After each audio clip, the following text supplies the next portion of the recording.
On forme les enseignants par le savoir. À l'université, on forme des chercheurs.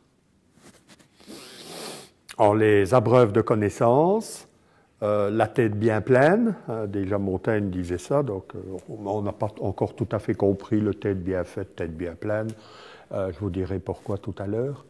Et pour moi, la formation du chercheur, j'ai été chercheur, peut-être il y a des différences d'une spécialité à l'autre, mais c'est quelqu'un qui, par rapport à une problématique de société ou liée à la nature, peu importe, va évacuer les cas particuliers pour mettre en place des modèles, des théories, des principes, des invariants. Un enseignant, c'est tout le contraire. C'est quelqu'un qui va prendre des principes, les 3 lois de Kepler, et qui va devoir reconvoquer des cas particuliers, des éléments de contexte pour donner du sens.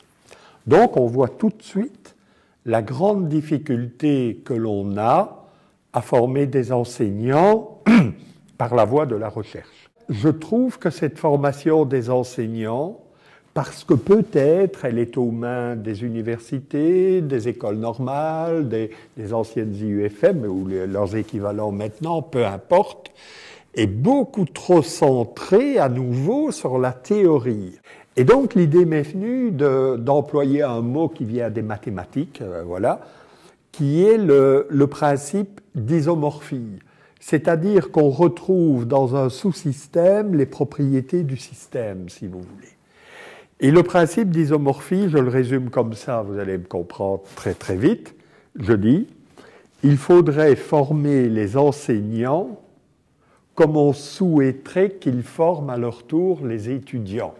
Il faudrait peut-être, mais là je vais peut-être me faire taper dessus, mais enfin bon, ça fait rien, on me tape dessus souvent, donc je suis habitué, c'est que ce ne soit pas seulement, et voilà, là je cherche ma tierce place, seulement des personnes de savoir qui forment les enseignants, mais qu'on recrute, et c'est pas si compliqué que ça à faire, les meilleurs enseignants qui ont des pratiques intéressantes, innovantes, qui appliquent le principe de cohérence, qui savent ce que ça veut dire une compétence, que ça ne se réduit pas au savoir, mais quand même que le savoir est utile pour la compétence, et que ces enseignants-là deviennent quelque part des maîtres, au sens ancien du mot, pour des cohortes d'enseignants, et que l'enseignement, chez nous, il était à 3 ans dans les écoles normales, il y a des projets de passer à 5 ans, chez vous c'est 5 ans, c'est pas ça le problème. Le problème, c'est de continuer à apprendre toute la vie durant. Et le principe d'isomorphisme, comme le principe de cohérence, peut être aussi avec le principe de variété. Il n'y a pas une méthode, il faut varier dans l'enseignement les méthodes. Moi, je vois un peu les choses comme ça. Vous avez un bloc, je m'épile, je l'appelle pédagogie, un bloc, je l'appelle tôt technologie, et je dis souvent, les technologies constituent un potentiel pour la pédagogie. Nous le sentons bien, sinon on ne serait même pas là.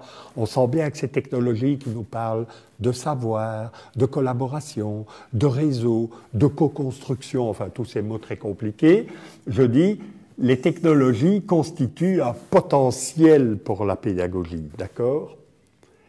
Pardon, ce serait plutôt la flèche dans l'autre sens, c'est les technologies ont des choses à apporter à la pédagogie, on le sent bien.